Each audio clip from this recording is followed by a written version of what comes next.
Hey, girls. Yeah, that's right.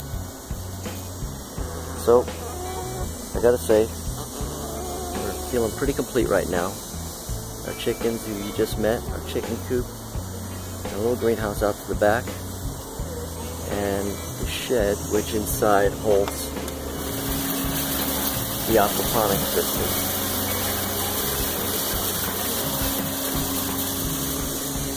I'll detail that in another video, but here we are, we're coming around. So I'm feeling pretty complete. Of course, everything still needs some refining. There's a little outdoor greenery. Uh-oh, somebody's in trouble. She knows she's not supposed to be up there. What are you doing up there? Get down. That's right. Anyhow, so inside our greenhouse here, a little bit of a mess, but we're just settling in now. Everything is complete. I've got 2 grow beds that I'm just finishing up, all fed from my Chop 2 system that's inside the shed. And our 3 planters, and you can hear one of them just starting to drain, or finishing draining, I should say. Again, all fed from the Chop 2 system, 1-inch line. I figure bigger was better. We can always put that. But the hardest thing about this was trying to get the bell siphons dialed in. As you can see what I did here, so I have bell siphons in there. I put a couple of yellow foam balls in there just to, at a glance, I can see what the water level is from the top. You can see this one just drained here.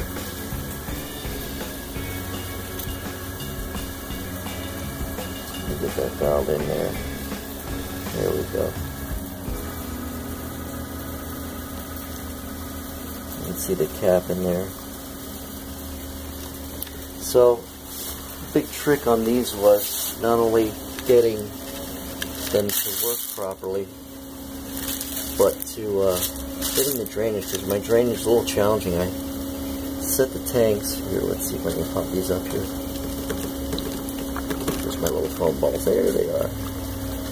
I made those from a little foam insulation. But the big challenge was trying to keep the sump level above ground, but not make the planters too high so that I could still get a good siphon. So what I wound up doing was I wound up coming 90 degrees off the bottom, as you can see. But still the big challenge was trying to not make it too shallow of a gradient so that it wouldn't drain and back up. And I couldn't put it too much because then it would put it below the water level of the sump where it's coming into the sump. So what I did was I put an 1.5-inch pipe, which is barely enough to handle the water for 3 planters. So this seems to be working pretty good. I put the bucket down there because, as you can see, I've got the water flowing from the bottom of the planter into the 1.5-inch pipe, and that just gave me my 90 degrees of angle so that my auto siphon will work nicely. This right here is just a breather hole. Okay, I was trying to experiment with to try to keep this, but as you can see from this planter right here, it goes all the way across, and then it dumps into the drain pipe. And the same thing with the 3rd planter, it dumps into the drain pipe. And this outcropping here is for future drainage. But again, I was sort of experimenting with trying to use one hole into my sump everything is above ground, so, you know, water seeks its own level, so I have to be careful as to how much of a, you know, drainage or drop I can do. So anyhow, so I'm still experimenting with this. I'm not completely happy with it because it still seems to overflow right from here when I have more than 2 beds draining. So what I think I'm going to do is I think I'm just going to go ballistic here and go with a 3-inch pipe. That should be able to handle the flow of 2 and 3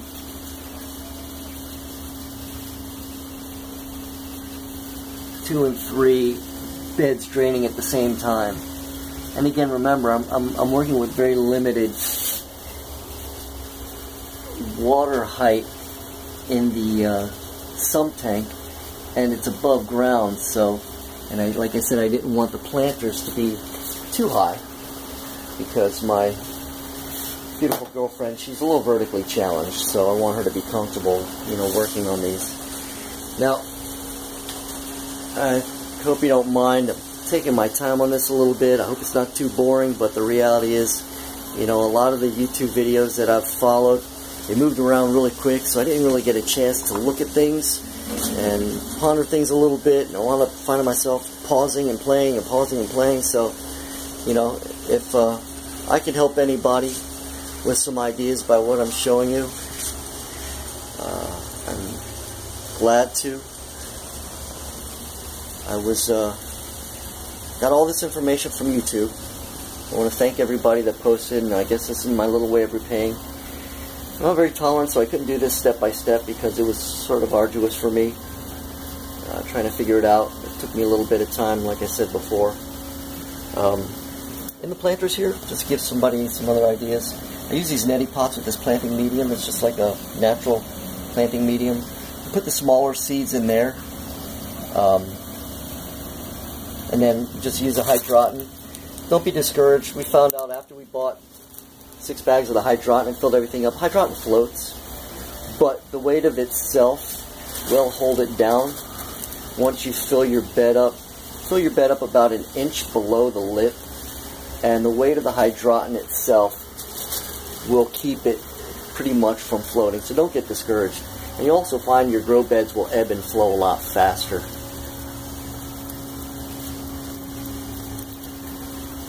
So, as you can see, each water feed has its own shutoff. The reason why I put these elbows and stuff like that, different elbows, is just for different flows. It doesn't really mean anything. Everything is experimental. You know, I've picked up a lot of tips and tricks on YouTube and reading online, but the reality is every system has its own personality and requires its own little bit of tweaking. But it's definitely been a lot of fun. Sometimes frustrating. But so far, we're very happy, and we're going to be looking forward to enjoying the fruits of our labors. Here's my little garlic, my little prized garlic here.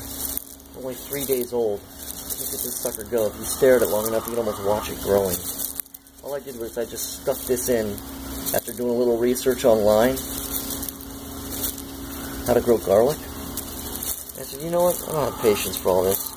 I got the general idea. So let me just stick this sucker in the hydroton and see what happens. Boom. Beauty. Same thing with this guy here. And by the way, they're also very aromatic. Here, I'm going to take this one out so you guys can see.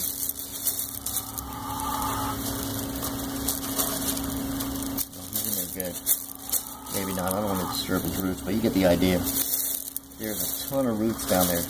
Just remember, if you're going to plant garlic, make sure you plant it cut side down, pointy side up. And that's it. Beautiful. Can't wait till these guys grow. Who doesn't love garlic? Alright guys, well that's just about it. I hope you enjoyed. I'll also be